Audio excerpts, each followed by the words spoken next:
Hello everyone, it's Bandicoot815 here. And here's COOLPRO195 and welcome to part 9 of our Let's Play co-op of Rayman Origins. And in this part we'll be starting off with the first level in the 4th world, which is Porto Panic. Yep, and it looks like a quite nice world to go through, with lots of fire in the background and there's loads of enemies about, of course, because there always is. Yeah, it's got a great atmosphere, and originally, like, when we made this video, Mike WWMA and Tenk Kommander were originally part of this video, since this was recorded on the exact same day as part 8 was recorded, so it suffered the same problem with the audio distortion and everything, so yeah, post-commentary had to be redone. And the reason why they're both not present here is because, like, they either they both had something to do, or it's just a case of not being committed to the group which I created on Skype. Yeah, and we will, of course, accredit them in the video, so therefore their contributions are noted, of course. But they're online, but they've got something to do. So as Pedro just said, so that explains why they're not here right now. But they were in the original version, which is good, and the versions we did originally were quite funny so the banter was quite funny.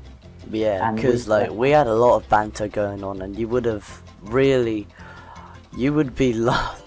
die laughing if if the audio was actually successful in the original recordings without any problems. You'd die laughing.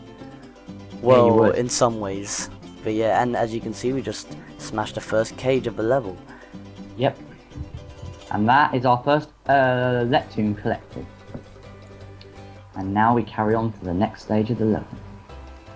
And as you guys were seeing before, I was basically freeing those native Globoxes from their heads being clipped by those Antitoons in order to earn the PSN trophy called No Panic. And we did have quite a lot of trouble with this because we both tried to push each other up, but it didn't work for a bit. Yeah, that was when we were getting that skull coin, but we weren't at that point yet. We're not at that point yet in this video. Okay, that's fair enough. I was just mentioning it in case people wanted to know what was going on in that part. So, and you'll see that part in a minute, guys.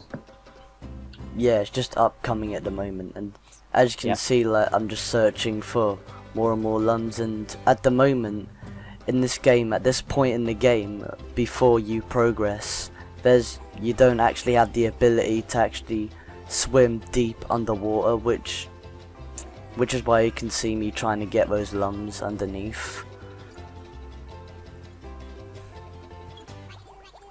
And you just saw me like go underneath and then spin those Lums under there, and you can see a lot of pufferfish going around everywhere, and you also got to watch out for them. Yeah, otherwise they will kill you.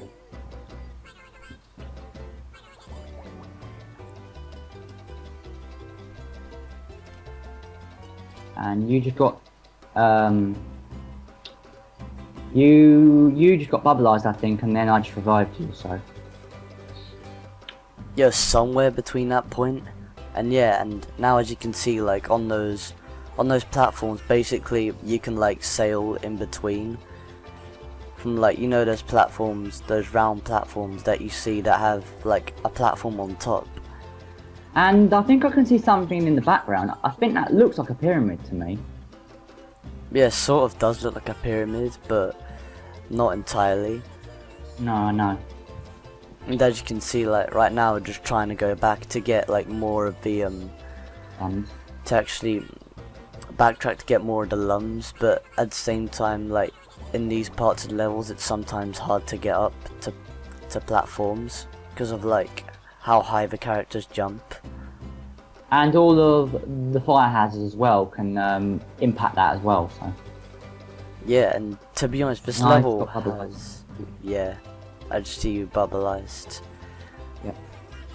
And as you can see, this level pretty much has a sort of nice atmosphere to it. I mean, I mean, it's kind of nice of all the fire and stuff all around, and here we are rescuing the first fairy. And I think that she gives us the ability to swim underwater properly. Yeah, she actually does. According to the game, it's the power to dive. Yeah. That black screen, I think, was us dying, so... Yeah, that definitely was us dying. And pretty now, much... there's now a pirate ship in there, which it kind of pays homage to Rayman 2. Yeah, it actually really does, because you can see like the atmosphere of the level and pretty much everything. There's fire everywhere, and the pirate ship just firing, basically like firing a lot of ammo and stuff like that. Well, not ammo, but like bombs of some sort into the platforms in order to, like, you know, put the characters off from what they're doing, which really pays homage to Rayman 2. And I can see the Skull logo on the ship as well. Yeah, which is, yeah, pretty much that's like the same ship from Rayman 2, which first appeared in Rayman 2 as well, along with Globox. And yeah, this level really does remind me of the Precipice from Rayman 2, with that pirate ship destroying the platforms. And this is the part we were talking about now, so... Yeah, what we were talking about earlier. You know, when we were trying to get up, but like, me and Tenk were both like, telling you to like charge punch upwards, but you just kept on normally punching. And the physics of this game are actually quite funny, because I'm not sure if you can... Because like, in reality, there's no way you can actually punch someone to give them extra height on their jump. Yeah, I know.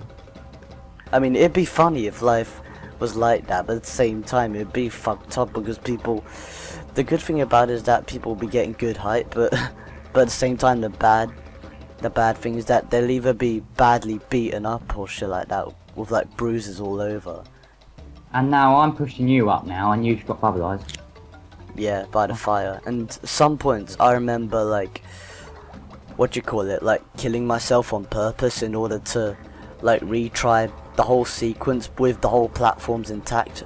Therefore we have a better chance of getting the Lums coin. You almost got that there, but yeah, that was actually a very close hit on that. And to be honest, it's nice that this game actually gives you the ability that pretty much the death system of this game like adds kind of more replay value of it, since you're not dying, you're not depending on any lives or anything. You can just kill yourself at any time, and you can just retry as many times as possible. What you have to do is kill yourself, and there's no like, you have no lives to depend on, which is great replay value, to be honest. And that is what makes this game one of the best games on PlayStation 3, because it actually allows you like limitless lives, unlimited lives I mean, so that as Pedro said, gives it more replay value, and therefore makes it more fun to play as well. Yeah, and also that's not like, and pretty much that's not the only bit of replay, even that's not the only bit of replay value that this game has, because some of this replay value of this game is actually inspired by Crash Bandicoot 3 Warped, since in certain levels you can actually do time trial challenges to earn more. You can, that's true, you can, yeah, to actually earn more things which you can earn in the game. So yeah, they really took a great inspiration from Crash Bandicoot 3 Warped there, because you see how in Crash 3 you earn relics from time trials, whereas in Rayman Origins you earn speed trophies. And finally, I think we finally got it. Yeah, we finally managed to get it. And also, that's not the only thing that pays homage to Crash Bandicoot 3 Warped, because also, as you notice, like, to run, and as you see, we just unlocked the trophy. And there's the trophy right there. No panic. Yeah, and as I was saying before, not only does the replay value of this game pay homage to Crash Bandicoot 3 Warped, because like, as you guys know, like in this game, you hold R2 to actually run, to actually like make your character run fast, and you can do the same thing in Crash Bandicoot 3 Warped. So yeah, this game really took quite a good chunk of inspiration from Crash Bandicoot 3 Warped, and this isn't the first time Ubisoft actually took inspiration, actually like were inspired by Naughty Dog, because as you see, like Crash Bandicoot 1, see, like Rayman 2 was originally gonna be a 2D side scroller, and also sort of like somewhat of an Oddworld clone. But then the Ubisoft saw Crash Bandicoot and how well it was back in 1996 as a 3D, as like a 3D platformer. They decided to scrap the 2D concept altogether and went 3D for Rayman 2. And I think that Rayman 2 is a lot darker than Rayman 1. It's very dark, and it has a dark villain and various dark themes. And the villain is quite good, isn't it? Admiral Razorbeard. Yeah, you have Razorbeard in Rayman 2, and you have Mr. Dark in Rayman 1.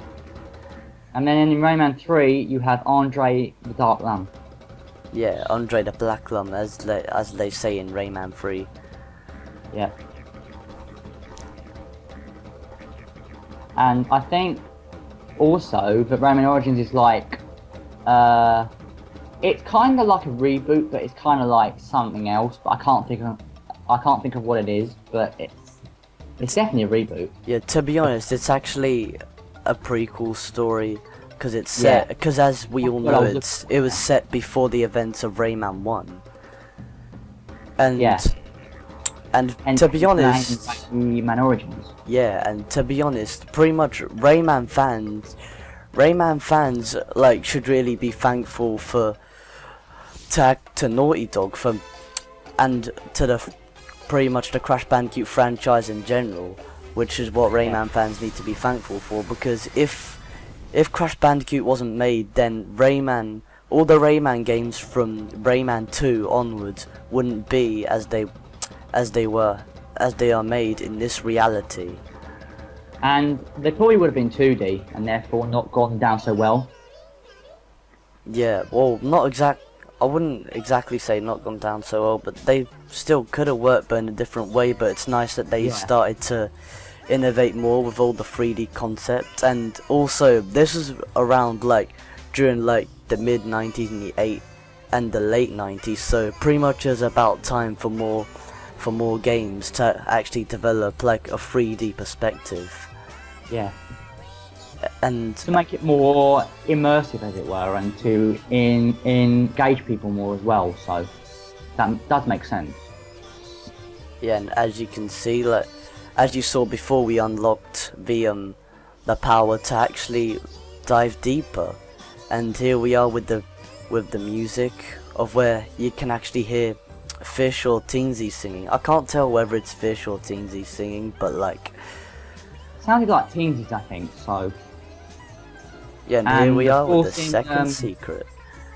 In the final edit, we will obviously add music back in, just to complement the gameplay as well. So yeah, just like we did. Yeah, just like we did in the last part. So yeah, same things will apply. Yep.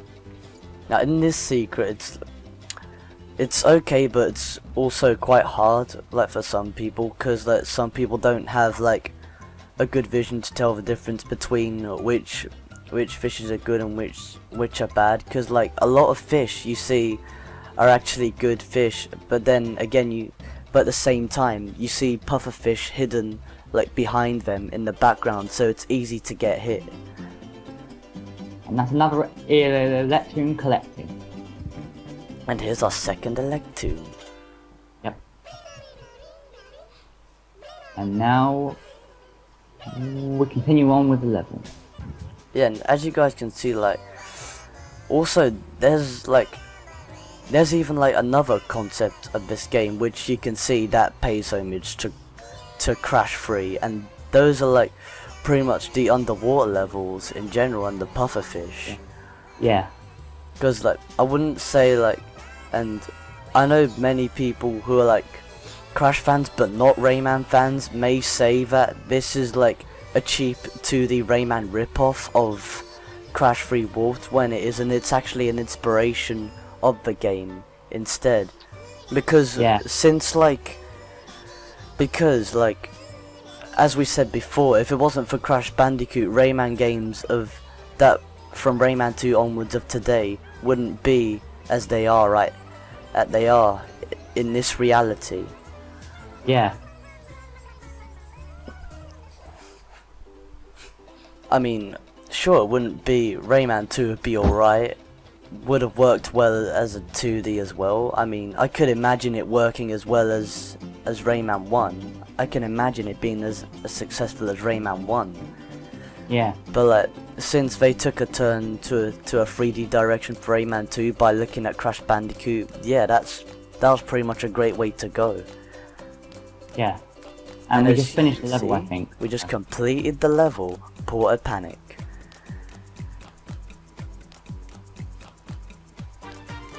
But the thing is, we did not have enough Lums to get the Lums Medal, but at least we got all three Electoons.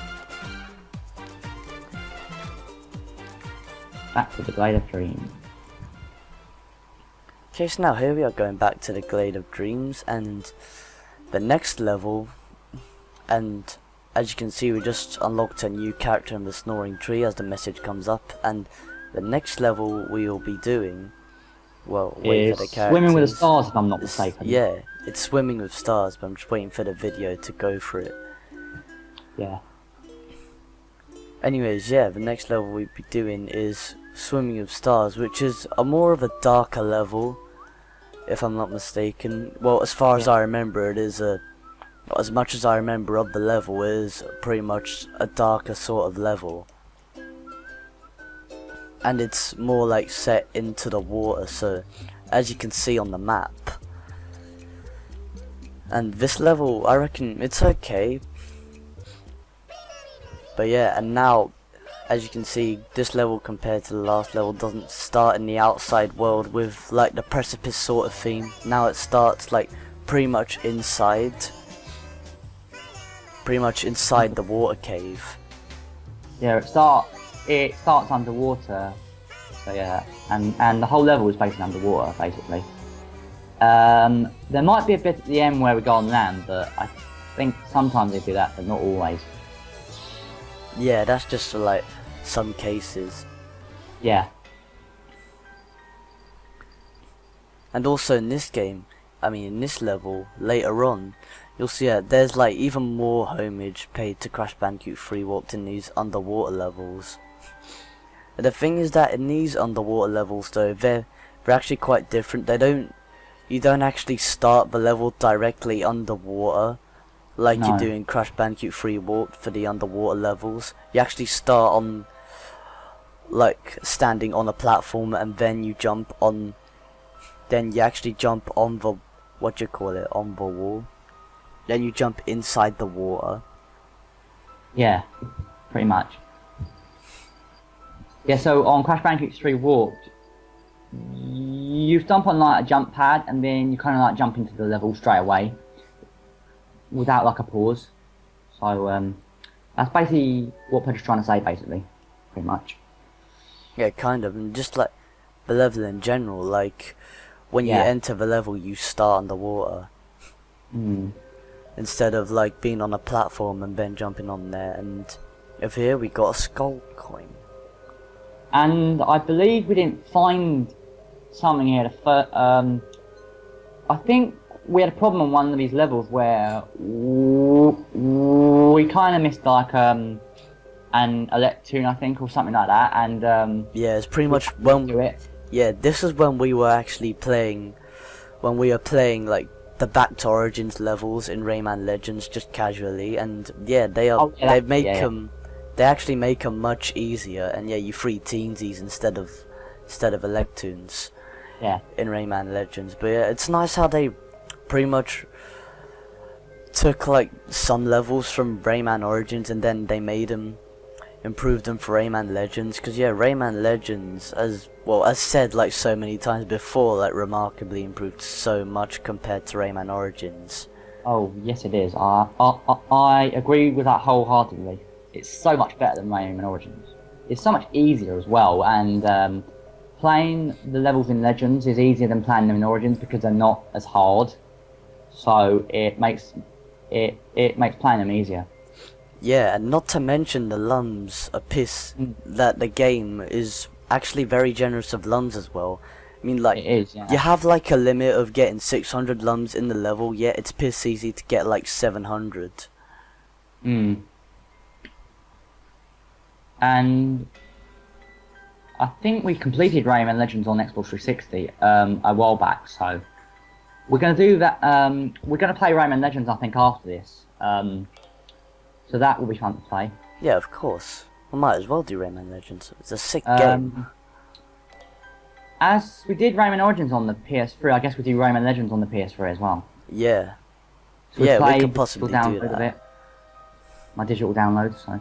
Yeah, as you guys saw him downloading during one of our parts of LA Noire. I can't remember which part it was. Yeah, it was downloading in the background. But feel free to check out the LA Noire Let's Play anyway, so yeah, because it's a great, kind of an interesting Let's Play. Yeah, it is, yeah, and we will get back to all of our LPs, but we have to do one at a time before we start another one. So, we're kind of doing one at a time, as it were, so that's currently on hold right now, along with some other LPs as well, so. Yeah, and it's also nice how in this level you have lights, guiding your way so you're not in the dark, because whenever you're in the dark you get grabbed by these hands that come out of nowhere, and in a way they sort of pay homage to Crash Bandicoot 3 Warped, but instead in Crash 3 then you don't actually see like hands coming out you, and there are no like sections where you're in the dark, because pretty much those hands are more like referencing those eels which come out of the walls, which eat you, which are actually piss easy to defeat, by the way. And in Crash Bandicoot 1, in Slippery Climb, I think there's hands like coming out of the bars. Yeah, there actually are as well. Reminds me of the hands as well, so. It's because like they're pretty much like people who are imprisoned in a part of Cortex's castle on the third island. Yeah. And I'm not sure if it's actually referencing that, but it'd make more sense if like those hands in Rayman Origins were referencing those eels in Crash Bandicoot 3 Warped. I mean, I see what they're doing there. Yeah. And yeah, Rayman Legends is a really good game. Yeah, go ahead and say what you got to say.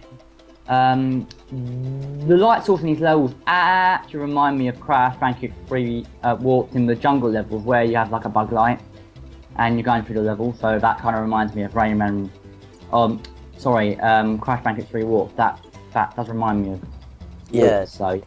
That actually reminds you of Crash 3 and Crash 2, because Crash 2 you play like the jungle level with the night, with the bug light, whereas like in Crash 3 you play like in one of those Egyptian levels with a bug light as well. And also the Wrath of Cortex, they had the same thing but with a Coco level, which didn't exactly go well.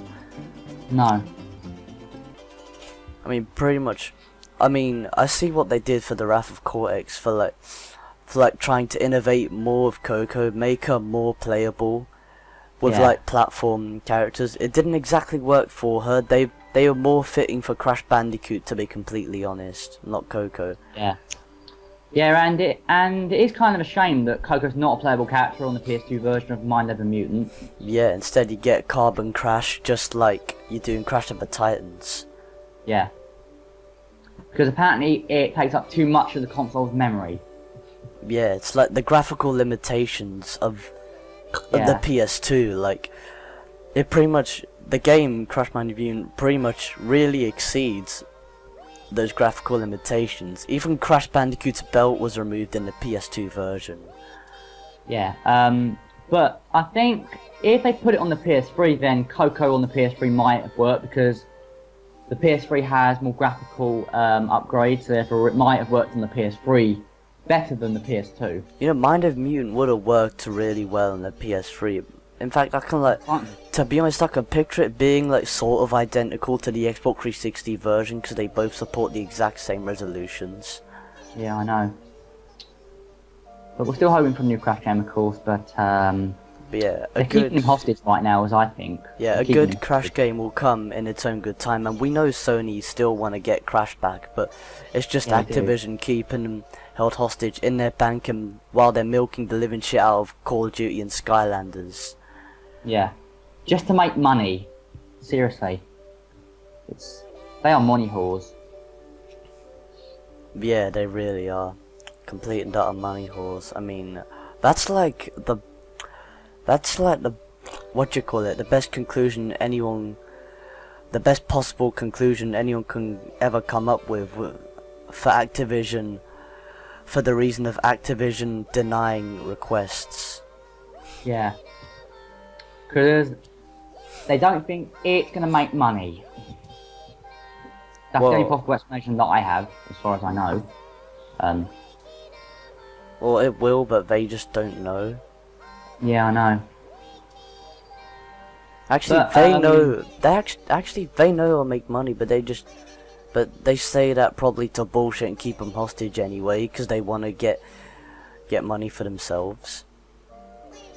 Yeah, and a former Activision intern, 2 years ago I think it was now, said that they're working on something for the 20th anniversary in like 2016. So, and it's going to be exclusive to PS3 and PS4 apparently. Which kind of makes sense, because it started on PlayStation and it should continue on PlayStation. Yeah, I mean, PlayStation is like pretty much one of the primary, pretty much one of those, what you call it, the series or the family of consoles which people grew up with. Yeah, I know. And it's going to be open world, and it's going to be a reboot apparently. I read that in a story a couple of weeks ago. I read a story about various quotes, and they said that they told the Andy Gavin story about Crash needs a total reset. You know that story? Yeah. And they put another story with it as well, and they said it would be open world and exclusive to PS3 and PS4. So,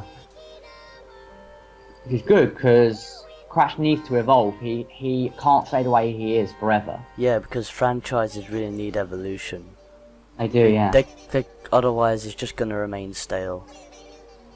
Yeah, and this is exactly why they made the Mutant series, to be honest. And this is kind of also the same reason why Ubisoft sort of decided to change Rayman 4 into Rayman Raving Rabbids, because they wanted to try something new. Yeah, apparently Rayman 4 was going to be darker, I think. So they probably didn't want the dark theme in it. So they probably decided to make a kids game in order to make it better and to make and as you say, to try something new. So yeah, although it still would have been nicer for like Rayman 4 to still be actually be Rayman 4, because like it would be as dark as Rayman 2, but at the same time it would be like Rayman 3 as well, so it would be like a mixture of Rayman 2 and 3, which is a great mix. It would be, yeah.